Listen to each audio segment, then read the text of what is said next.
Bismillahirrahmanirrahim. Assalamualaikum warahmatullahi wabarakatuh. Innal hamdalillah nahmaduhu ta'ala wa nasta'inuhu wa nastaghfiruh wa na'udzu billahi min shururi anfusina wa sayyiati a'malina. May yahdihillahu fala mudilla lahu ومن يضلل فلا هادي له أشهد أن لا إله إلا الله وحده لا شريك له وأشهد أن محمدا عبده ورسوله أما بعد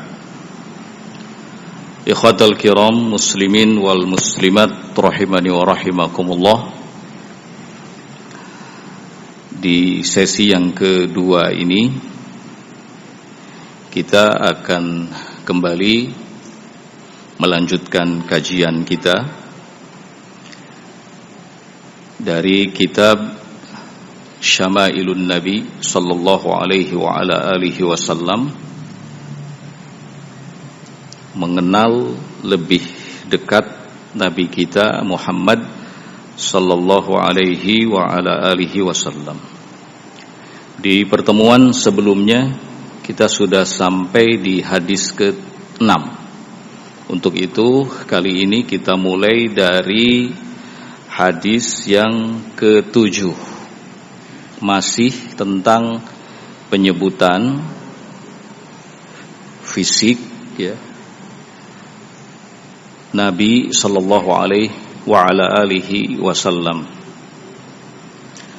Imam At-Tirmidzi rahimahullahu taala beliau mengatakan, haddatsana Ahmad bin Abdah Ad-Dabbi Al-Basri wa Ali bin Hujrin wa Abu Ja'far Muhammad ibn al-Husain wa huwa ibnu Abi Halimah wal ma'na wahidun. Qalu haddatsana Isa ibnu Yunus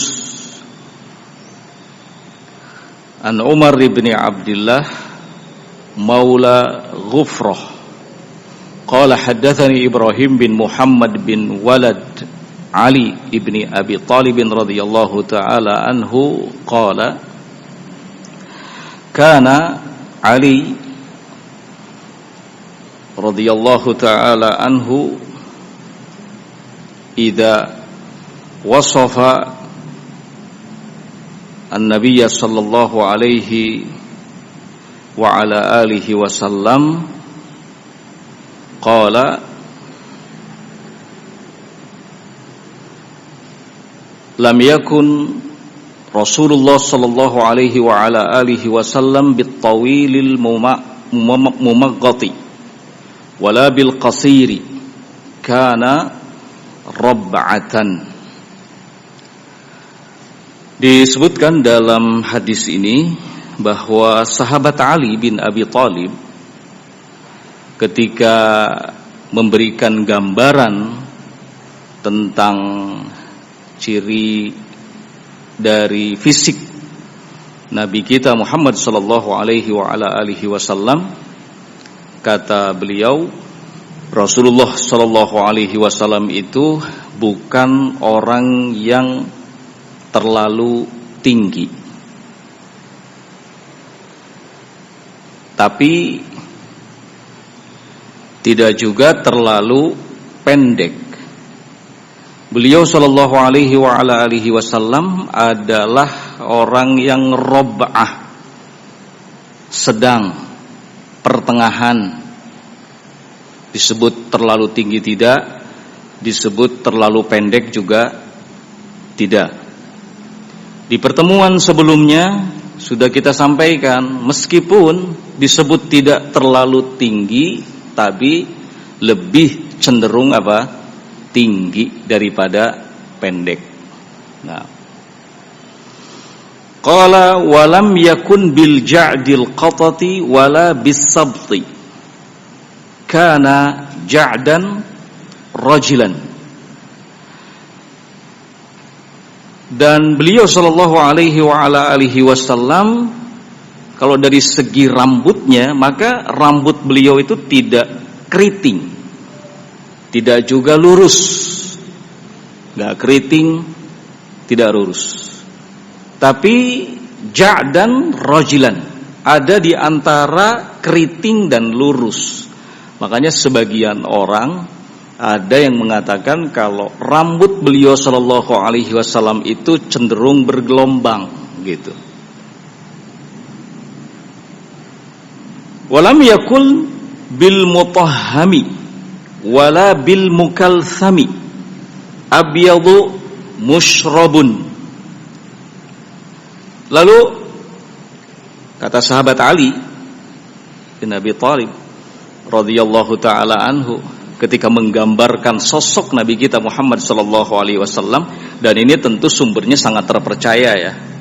Karena Ali itu sendiri kan sebagai mantu daripada beliau sallallahu alaihi wa ala alihi wasallam, sangat tahulah seperti apa sosok daripada Rasulullah sallallahu alaihi wa ala alihi wasallam. Bahkan Ali ini kan di usia yang relatif sangat-sangat muda sudah masuk Islam.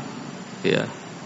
Dibandingkan dengan sahabat Abu Bakar, sahabat Umar, sahabat Utsman, sahabat Ali ini paling muda. Kalau sahabat Abu Bakar kan sudah 37 tahun saat Nabi diutus. Kalau Umar 31 tahun. Kalau Utsman 27 tahun. Ali itu lebih muda lagi daripada itu. Dia mengenal nabinya itu sudah istilahnya luar dalam gitu. Tadi beliau radhiyallahu taala anhu sudah menggambarkan tentang postur Nabi. Tidak terlalu tinggi, tidak juga terlalu pendek. Beliau juga gambarkan soal rambut Nabi. Tidak terlalu keriting, tidak juga lurus.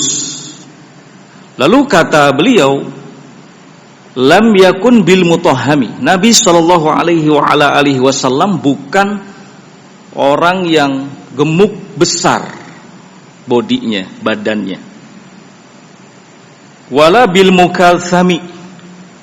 Wajahnya itu juga tidak terlalu bulat gitu. Wajah beliau sallallahu alaihi wa ala alihi wasallam memang cenderung bulat tapi tidak terlalu apa? Bulat, ya.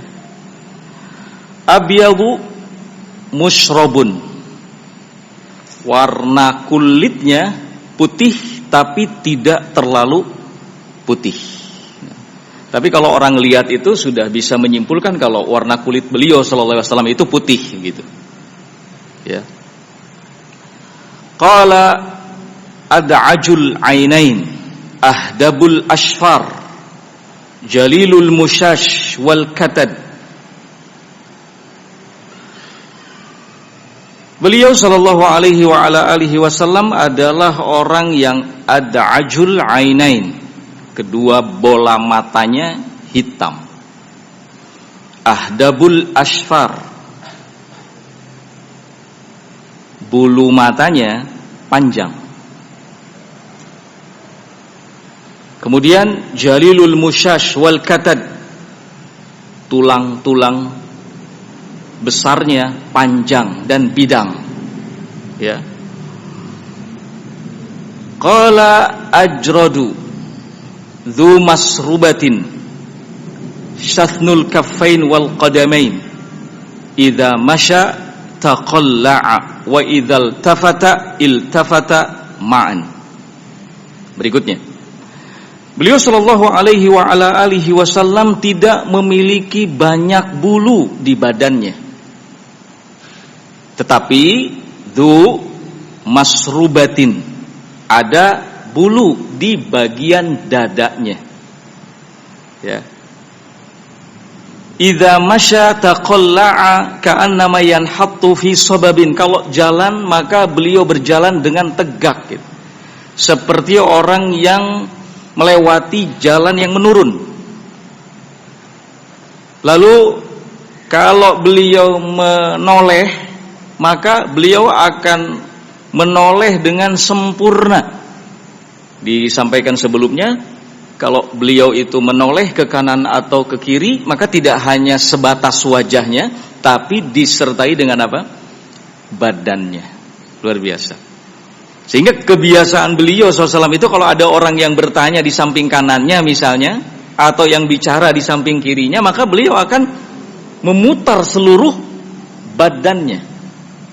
Itu luar biasanya beliau, dan itu sangat berkesan sekali pada diri orang yang berbicara atau bertanya kepada beliau SAW, walaupun posisinya tidak persis di hadapan beliau. Yang di samping pun merasa bahwa beliau itu benar-benar menghadap seluruh tubuhnya ke dia gitu yang bertanya, yang ada di sampingnya. Ini ya bagaimana Rasul Sallallahu alaihi wasallam memperlakukan setiap orang itu dengan sangat-sangat baik, ya. Dengan sangat-sangat baik. Nah, nggak adalah orang yang ketemu dengan beliau itu terus menyesal gitu. Semua yang ketemu dengan beliau, sampai pun Arab Badui, itu sangat berkesan. Beliau nggak pernah marah. Walaupun dipanggil Muhammad gitu, kalau kayak orang Badui, "Hei Muhammad." Bahkan seperti dipaksa gitu untuk menyerahkan sesuatu. "Hei Muhammad, serahkan apa yang kamu punya." Itu kan nggak sopan ya. Nabi Muhammad SAW diperlakukan seperti itu. Kok bicaranya kayak ke teman biasa gitu. Para sahabat aja nggak pernah melakukan yang demikian. Ini tiba-tiba orang kampung, orang Badui, tinggal di pedalaman, datang kepada Nabi, panggil namanya, "Hei Muhammad, serahkan apa yang kamu punya." Tapi beliau SAW tidak marah. Beliau malah berusaha untuk memenuhi apapun yang diinginkan orang yang memintanya. Ini beliau Sallallahu alaihi wasallam. Nah, kemudian berikutnya, baina katifaihi khatamun nubuwati. Di antara dua pundaknya, ya, di antara dua pundak bagian belakang itu ada tanda nubuah, tanda kenabian. Tanda itu terlihat jelas. Wa huwa khatamun nabiyyin. Tanda yang dimiliki oleh para nabi umumnya. Jadi setiap nabi itu ternyata ada tanda yang menunjukkan bahwa dirinya seorang nabi. Sampai pun nabi kita. Nabi kita kan nabi terakhir. Ya. Jadi bisa dikenali lah. Orang itu nggak akan salah gitu. Ketika mencari Muhammad misalnya di satu tempat dalam keadaan banyak orang, tahu. Karena apa? Karena ada tanda nubuah, ada tanda kenabian. Nah. Makanya dalam Al-Quran itu Allah Subhanahu wa taala menyebutkan, "Maka ana Muhammadun aba ahadim mir rijalikum." Muhammad itu bukan bapak dari salah seorang di antara kalian, walakin Rasulullah khataman nabiyyin. Tapi beliau adalah Rasulullah khataman nabiyyin, ya, wa khataman nabiyyin, dan penutup para nabi. Itu dijelaskan oleh Allah Subhanahu wa taala untuk membedakan gitu. Jadi diperkuat oleh Allah di dalam Al-Qur'an. Selain ada tanda dalam fisik, ya, dalam tubuh beliau sallallahu alaihi wasallam yang menunjukkan bahwa beliau adalah seorang nabi, Allah juga perkuat di dalam Al-Qur'an bahwa nabi itu enggak sama seperti yang lain, bukan bapak salah seorang di antara kalian. Tapi beliau itu adalah Rasulullah, utusan Allah Subhanahu wa taala, wa khataman nabiyyin, dan penutup para nabi. Itu di surat Al-Ahzab. Ya, ayat yang ke-40. Qala, selanjutnya, masih kata sahabat Ali ketika menggambarkan Nabi sallallahu alaihi wasallam, ajwadun nasi sadran wa asdaqun nas lahjatan. Beliau sallallahu alaihi wasallam ajwadun nasi sadran, orang yang paling lapang dada.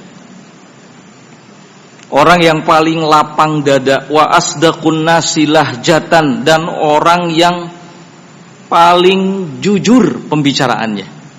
Ya. Ini beliau sallallahu alaihi wasallam. Makanya wajarlah kalau kemudian beliau dikenal sebagai apa? Al-Amin, ya, orang yang terpercaya, Shadiqul Amin, jujur begitu. Terpercaya, kata-katanya tidak mengandung kedustaan sama sekali.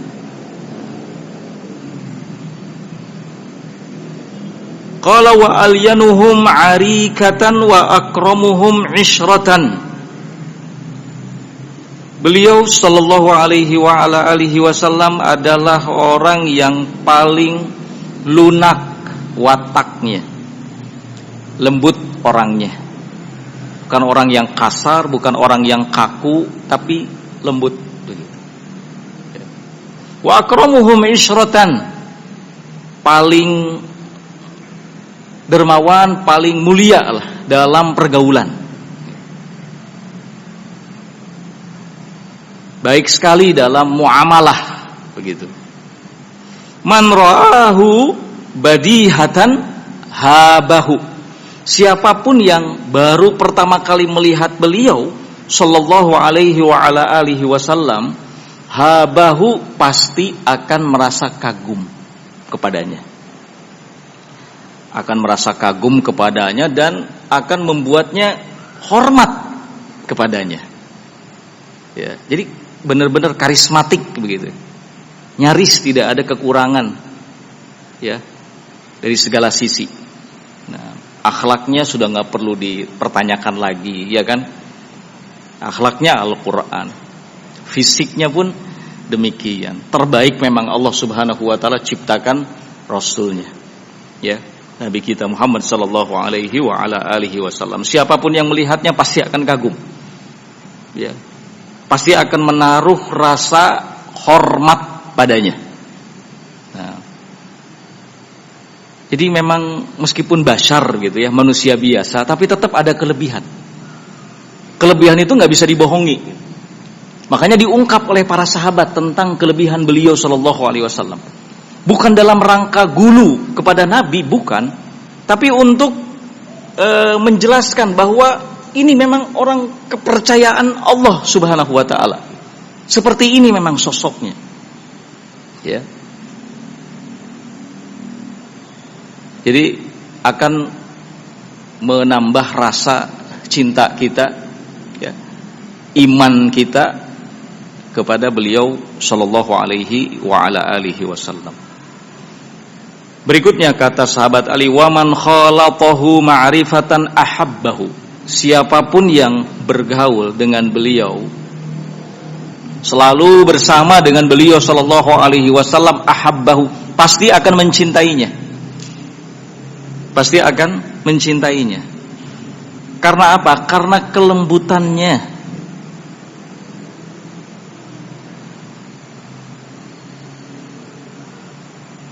Dan itu memang Allah berikan kepadanya sikap lembut itu, yang membuat semua orang respect kepada beliau, hormat kepada beliau, kagum kepada beliau, mencintai beliau sallallahu alaihi wasallam. Ya. Di dalam Al-Qur'an disinggung juga oleh Allah Subhanahu wa taala, surat Ali Imran ayat 159, fabima rahmatin minallahi lintalahum. Karena rahmat yang Allah Subhanahu wa taala berikan kepadamu wahai Muhammad, lintalahum, kamu memiliki sikap yang lunak kepada semua orang. Kamu memiliki sikap yang lembut, dalam dirimu ada kelembutan. Dan itu bisa dilihat oleh semua orang. Walau kunta faddan ghalidhal qalbi lang faddu min haulik. Ya.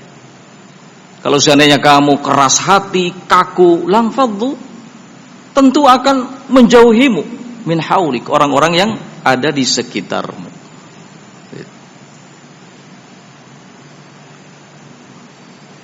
Qala lam ara qablahu wala ba'dahu mithlahu. Terakhir kata sahabat Ali tentang Nabi sallallahu alaihi wasallam, lam ara qablahu wala mithlahu ba'dahu, atau wala ba'dahu mithlahu, aku tidak pernah melihat orang seperti beliau sebelum dan sesudahnya. Sebelum ketemu beliau nggak pernah lihat ada sosok seperti beliau sallallahu alaihi wasallam. Setelah ketemu beliau pun nggak pernah ngelihat ada yang mirip serupa gitu, persis dengan beliau sallallahu alaihi wa ala alihi wasallam. Nah, itu isi daripada hadis yang ke-7. Kita lanjut dengan hadis yang ke-8, tetapi hadis yang ke-8 ini riwayatnya dhaif ya. Riwayatnya lemah sehingga kita lewati saja. Kelemahannya pun sudah dibahas panjang lebar oleh para ulama.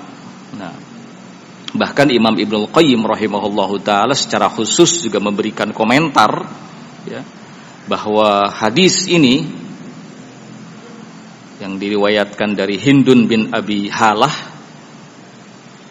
Jadi riwayatnya dari Hindun bin Abi Halah menjelaskan, memaparkan tentang sifat Nabi itu la yathbut, hadis yang tidak sahih. Jadi di dalam sanadnya itu ada rawi yang la yu'raf, rawi yang tidak diketahui asal usulnya, rawi yang tidak diketahui track recordnya. Jadi kalau dalam ilmu hadis itu kan kredibel, seorang rawi itu betul-betul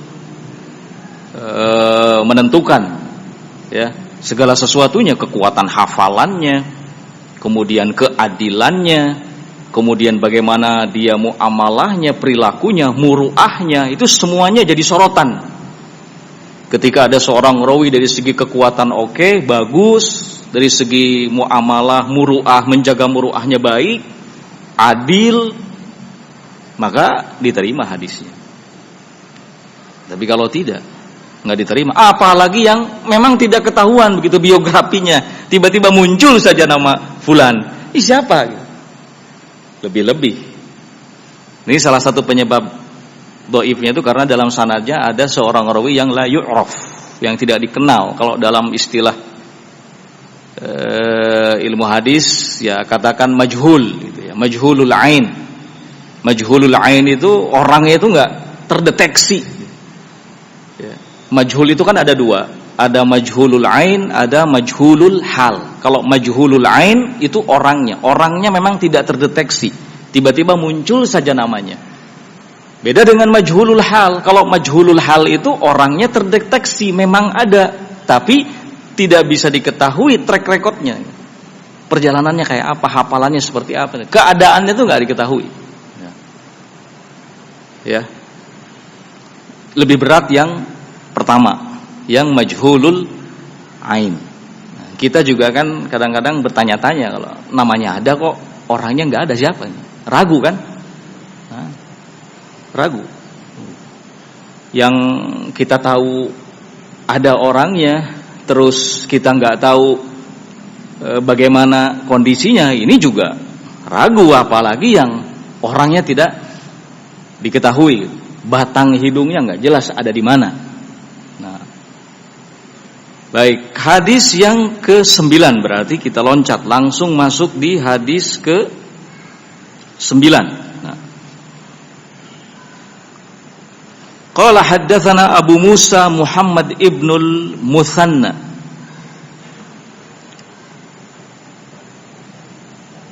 qala haddatsana Muhammad bin Ja'far qala haddatsana Syu'bah an Simak ibn Harbin qala sami'tu Jabir ibn Samurah yaqulu. Kata Imam At-Tirmidzi rahimahullah, beliau sebutkan jalur periwayatannya dan bisa kita lihat rawi-rawi yang disebutkan di sini rawi-rawi yang terkenal semua, rawi-rawi yang memiliki hafalan layak diterima hadisnya, seperti Muhammad ibnul Muthanna misalnya. Ya, Muhammad ibnul Muthanna ini Al-Abdi. Muhammad ibn Muthanna itu memang banyak di kalangan rawi, lebih dari 10 orang. Semuanya sama, Muhammad ibn Muthanna. Semuanya lemah kecuali satu. Ya. Nah, ini yang sahih, ini yang kuat hafalannya. Abu Musa Muhammad ibn Muthanna qala haddatsana Muhammad bin Ja'far qala haddatsana Syu'bah Ibnul Hajjaj. Ini apalagi imam, ya. Syu'bah Ibnul Hajjaj imam, dan bukan orang yang bermudah-mudah untuk memberikan hadis ketika ada orang yang memintanya. Syu'bah. Nah, itu semua bukan karena pelit dengan ilmu, tapi menjaga jangan sampai ilmu itu diselewengkan. Karena faktanya memang banyak orang yang mempergunakan ilmu pengetahuan yang dimilikinya itu untuk sesuatu yang ya batil gitu. Bukan menyebarkan, bukan semata-mata untuk menyebarkan kebenaran, tapi ada tujuan-tujuan yang lain.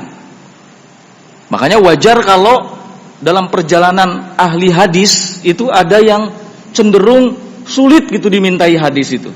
Karena tadi mencegah adanya orang-orang yang berniat jahat gitu, berniat buruk.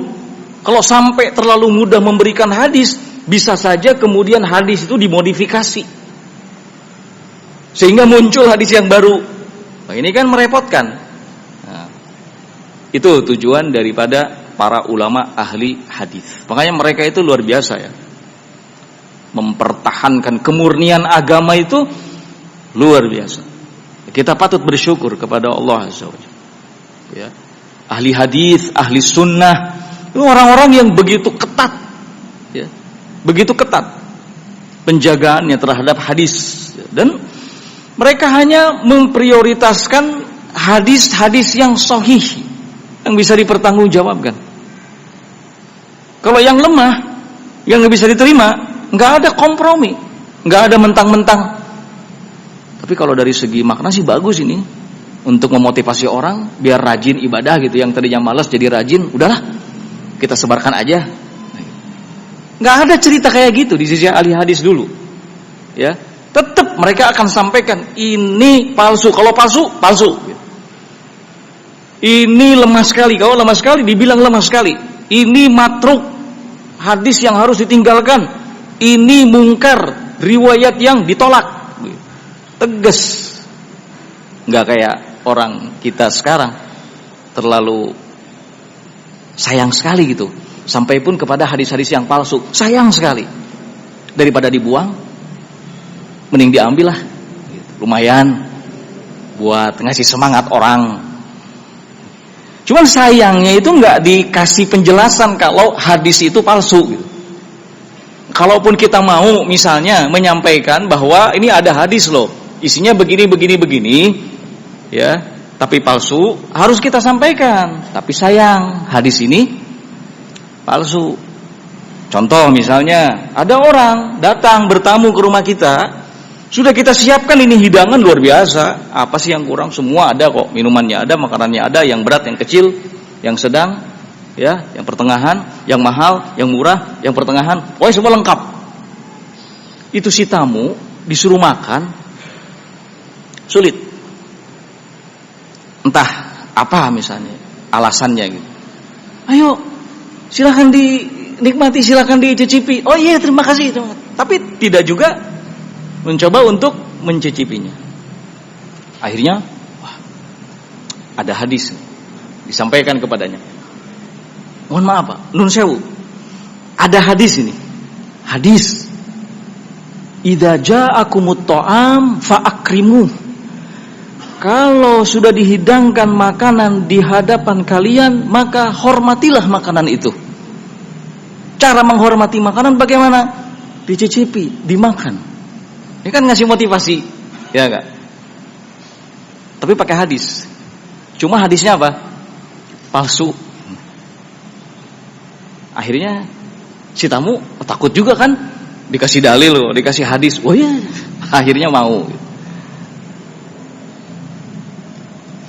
Nah, kalau kita mau gunakan hadis palsu gitu untuk memotivasi orang, tetap kita harus wajib menyampaikan kepadanya bahwa hadis ini apa?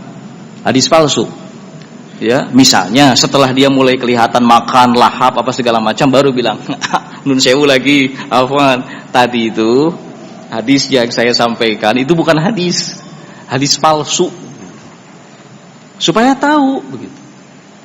Ya. Jadi menjaga nilai-nilai ilmiah itu kan penting. Ini kelebihan dari para salaf yang tidak ada di sisi para khalaf, orang-orang yang datang kemudian. Ya, keistimewaan para salaf itu seperti itu.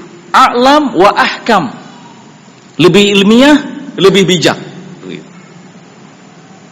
Itu para salaf. Makanya jangan merendahkan para salaf. Ya. Nah.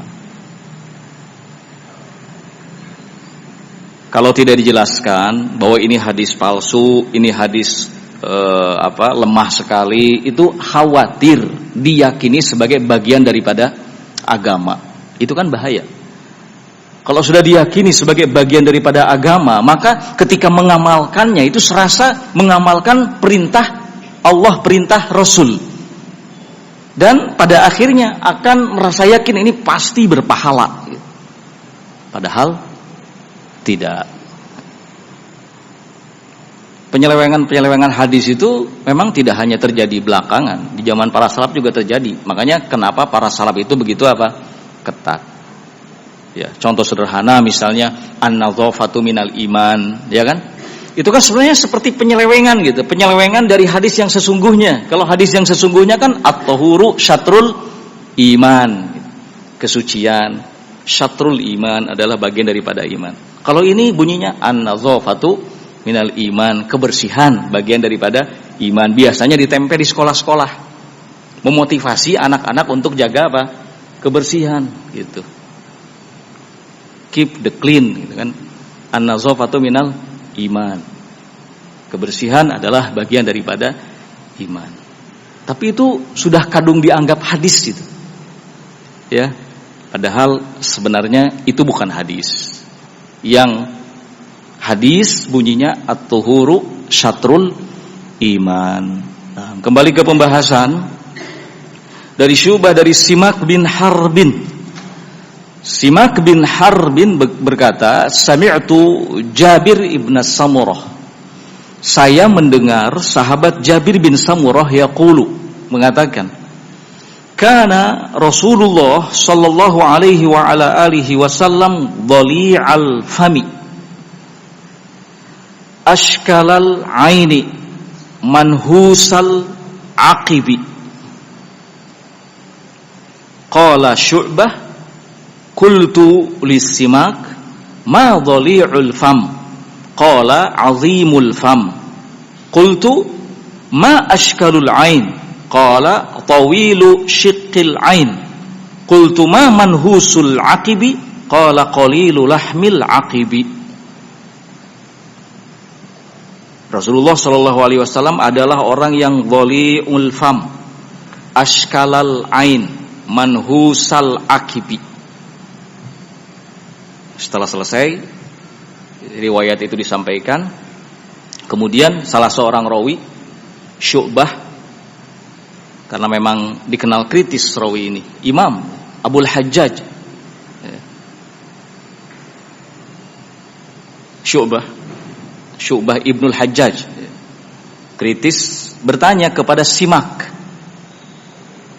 Saya bertanya kepada Simak. Simak dalam hal ini gurunya. Ma dhali'ul fam, apa yang dimaksud dengan kalimat dhali'ul fam? Rasulullah sallallahu alaihi wasallam adalah orang yang dhali'ul fam. Dijawab sama Simak, azimul fam. Maksud daripada kata dhali'ul fam itu azimul fam. Mulut beliau sallallahu alaihi wasallam cenderung lebar. Cenderung apa? Lebar. Terus ma ashkalul ain, apa yang dimaksud dengan kalimat ashkalul ain? Tanya Syu'bah. Dijawab lagi sama Simak bin Harbin. Karena Simak bin Harbin ini murid daripada Jabir bin Samurah, sahabat. Ya. Kata Simak, qala tawilu shikkil ain. Maksud daripada kata ashkalul ain itu adalah alis matanya panjang. Alis matanya panjang. Qultu ma manhusul aqabi. Lalu apa yang dimaksud dengan kalimat manhusul aqibi? Bukan aqabi, aqibi. Qala, jawab Simak, manhusul aqibi adalah qalilu lahmil aqibi. tulangnya itu sedikit di bagian tumitnya, ya. Nah, dan di riwayat yang sudah lewat kita baca disebutkan kalau telapak tangan dan telapak kaki beliau sallallahu alaihi wasallam itu halus, ya, halus, lembut begitu, telapak tangan dan telapak kakinya. Nah, jadi di tumitnya pun sedikit tulangnya, ya. Itu gambaran yang disampaikan oleh sahabat Jabir bin Samurah di hadis yang ke-9. Selanjutnya, hadis ke-10. Qala haddatsana Hannad bin Sarri qala haddatsana Abthar ibn al-Qasim an Ash'ath yani ibn Sawwar an Abi Ishaq an Jabir bin Samurah, dari sahabat Jabir bin Samurah. Sahabatnya sama, sumbernya sama, tapi yang meriwayatkan dari Jabir lain orang. Kalau yang pertama Simak bin Harbin, kalau kali ini yang mengambil riwayat dari Jabir bin Samurah adalah Abu Ishaq, ya, tabi'in semua. Nah,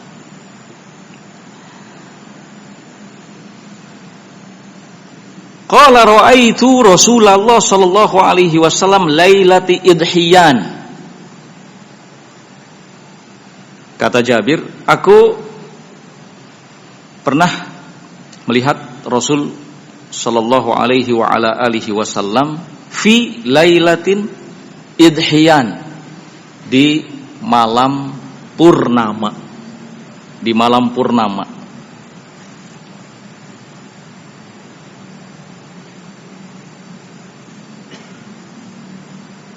Karena beliau melihat Rasul sallallahu alaihi wasallam di malam purnama, maka tentu beliau melihat ya begitu indah, ya, Rasul sallallahu alaihi wa ala alihi wasallam. Terus kata Samurah, wa alaihi hullatun hamra.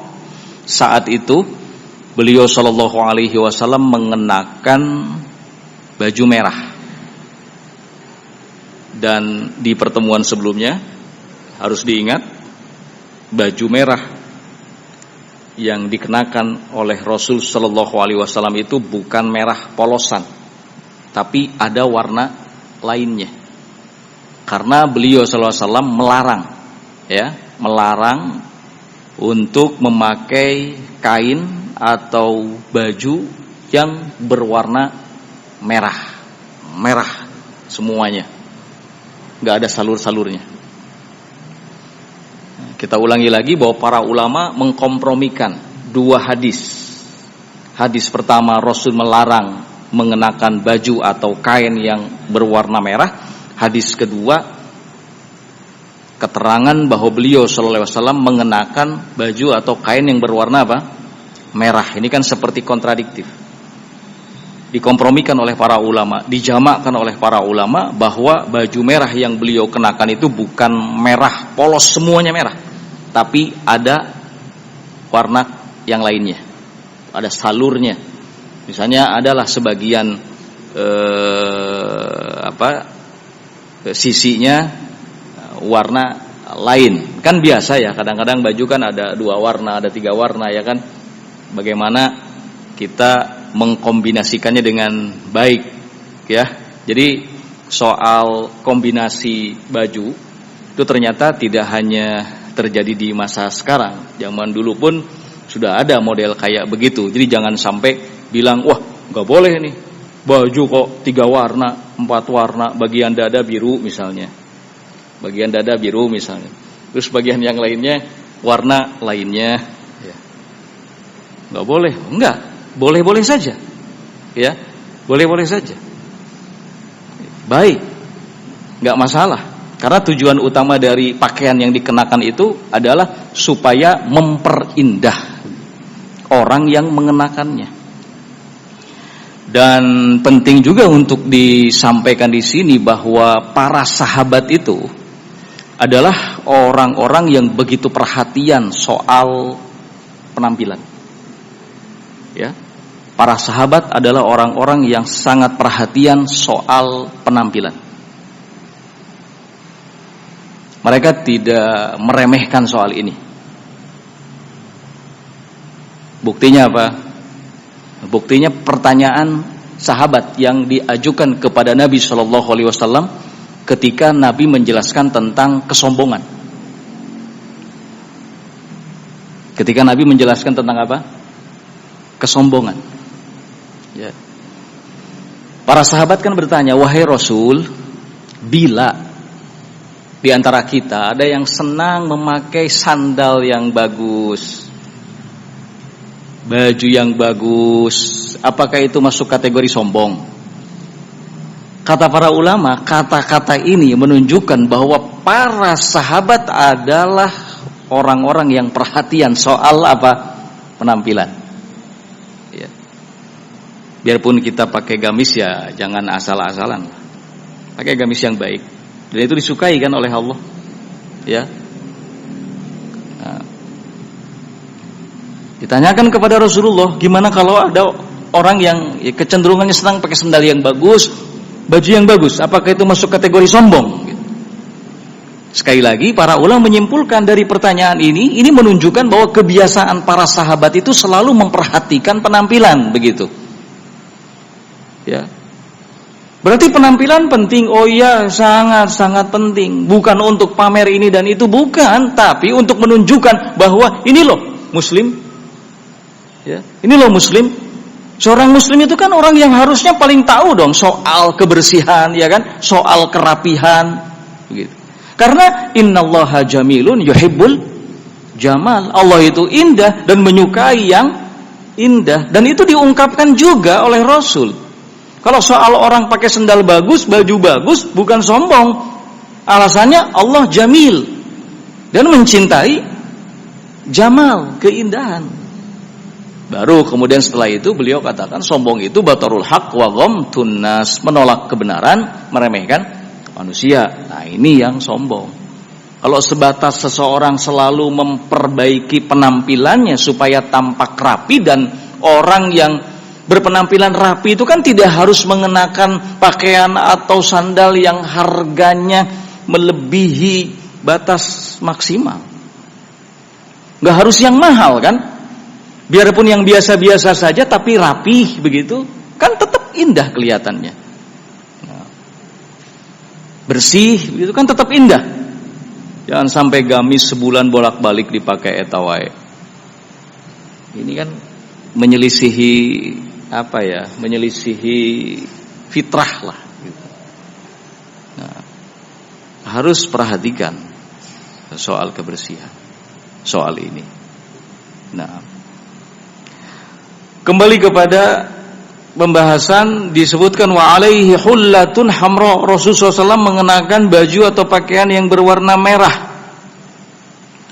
Qala faja'altu anzuru ilaihi wa ilal qamar.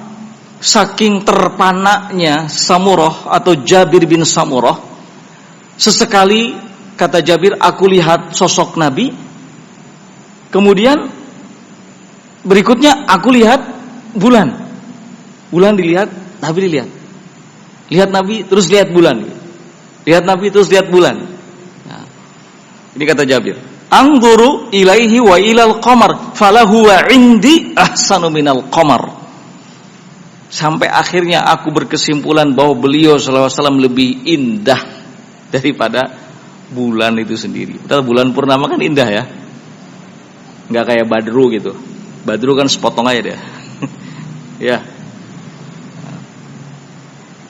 Atau hilal maksudnya. Kalau hilal kan sepotong aja. Tapi kalau sudah Badru kan sempurna bulannya itu. Ya. Kalau hilal kan sedikit ya. Kalau Badru sempurna. Badrunya itu tamam, tamam itu sempurna. Itu indah kalau dilihat. Ya, malam-malam lihat bulan. Bulan kalau sempurna terlihat itu kan memberikan cahaya, ya enggak? Memberikan cahaya, semakin membuat malam itu indah gitu. Ya. Apalagi kalau misalnya kita pergian ke satu tempat gitu, liburan gitu. Ya. Di puncak atau tempat manapun, malam hari terus mencoba menikmati dinginnya malam dengan indahnya apa? Rembulan terlihat, Masya Allah. Semakin romantis malam itu. Ya. Kata Jabir bin Samurah, ketika aku lihat Nabi, lihat bulan, lihat Nabi, lihat bulan, aku berkesimpulan bahwa Nabi itu lebih indah daripada apa? Bulan. Ya. Sulit untuk kita bisa apa? Membayangkannya. Dan apa yang disampaikan oleh Jabir bin Samurah itu hanya sebatas membuat perumpamaan gitu. Hanya sebatas membuat apa? Perumpamaan. Jadi kalau Nabi itu diumpamakan indahnya itu seperti bulan purnama, maka ya lebih indah Nabi gitu. Bulan purnama aja udah indah, Nabi lebih indah daripada itu. Bukan berarti Nabi seperti bulan purnama, enggak. Tapi dari segi apa? Keindahannya. Permisalan aja, pendekatan aja. Nah. Ikhwatul kiram, rahimani wa rahimakumullah. Selanjutnya hadis yang ke-11. Qala haddatsana Sufyan bin Waqi', qala haddatsana Humaid bin Abdurrahman Ar-Rawasi an Zuhair an Abi Ishaq qala sa'ala rajulun Al-Bara ibn Azib radhiyallahu ta'ala anhu akana wajhu Rasulillah sallallahu alaihi wasallam mislas sayfi qala la bal mithlal qamari. Kata Imam At-Tirmidzi menceritakan kepada kami Sufyan bin Waqi dari Humaid bin Abdurrahman Ar-Rawasi atau Ar-Ra'asi dari Zuhair dari Abu Ishaq. Sa'ala rajulun, pernah ada seorang laki-laki datang kemudian bertanya kepada Bara bin Azib. Sahabat Bara bin Azib yang juga sudah kita lewati riwayatnya sebelumnya, menjelaskan tentang Nabi. Dari Bara bin Azib, tidak ada riwayat dari Anas, ya kan? Ada riwayat dari Bara bin Azib, ada riwayat dari Jabir dan seterusnya. Nah, banyak sekali sahabat-sahabat yang meriwayatkan, di mana dalam riwayatnya itu berisi penjelasan tentang sosok Nabi kita Muhammad sallallahu alaihi wa ala alihi wasallam. Seorang laki-laki bertanya kepada Bara bin Azib, "Akana wajhu Rasulillah sallallahu alaihi wasallam mithlas sayfi?" Apakah wajah Rasulullah sallallahu alaihi wa ala alihi wasallam itu mithla as-sayfi? Kalau diartikan secara letterlek seperti pedang. Jadi tidak bisa kalau begitu kita artikan secara apa? Letterlek. Berdasarkan teks yang tertulis. Makanya para ulama menjelaskan bahwa yang dimaksud dengan seperti pedang di sini adalah bercahaya, gitu, berkilat, memiliki cahaya. Pedang itu kan kalau tajam itu kan ada berkilau, gitu. Ya. Berkilau. Nah, ada kilauan gitu. Ada juga yang mengartikan seperti pedang yang dimaksud di sini, wajah beliau itu lonjong. Kalau pedang kan panjang ya. Nah, ada juga yang mengartikan seperti itu. Jadi apakah wajah Rasul sallallahu alaihi wa ala alihi wasallam itu berkilau atau lonjong gitu? Mengkilat. Ya, pedang juga mengkilat. Ditanyakan oleh seorang laki-laki kepada Al-Bara bin Azib. Bukan tanpa alasan ini laki-laki bertanya kepada Bara bin Azib. Sahabat Rasul tentu lebih tahu dong sosok Nabi, ya, nggak salah. Bahkan bukan hanya tentang Nabi, tentang urusan agama pun seseorang tidak salah bertanya kepada sahabat, tepat itu. Ya, makanya kenapa manhaj salaf itu mengajarkan kepada kita untuk merujuk kepada para salaf, diantaranya para sahabat, karena mereka paling tahu tentang apa saja yang diajarkan oleh Nabi Shallallahu Alaihi Wasallam. Jadi jangan salah memahami begitu. Sebagian orang kan pahamnya bahwa kalau gitu sumber agama itu ada 3 dong. Quran, hadis dan sahabat. Ya enggak begitu. Kita mengikuti para salaf dalam hal ini sahabat karena lebih tahu tentang agama. Bahkan Al-Quran turun saat mereka masih hidup. Itu kan keistimewaan yang enggak dimiliki oleh selain sahabat. Paling tahu tentang tafsir Al-Quran, jelas. Sudah masuk hampir baik. Ya, paling tahu lah tentang makna-makna daripada Al-Quran. Itu sahabat Rasulullah SAW. Baik, kita cukupkan sampai di sini. Semoga bermanfaat. Subhanakallahumma bihamdika asyhadu an la ilaha illa anta astaghfiruka wa atubu ilaik. Walhamdulillahirabbil alamin. Wassalamualaikum warahmatullahi wabarakatuh.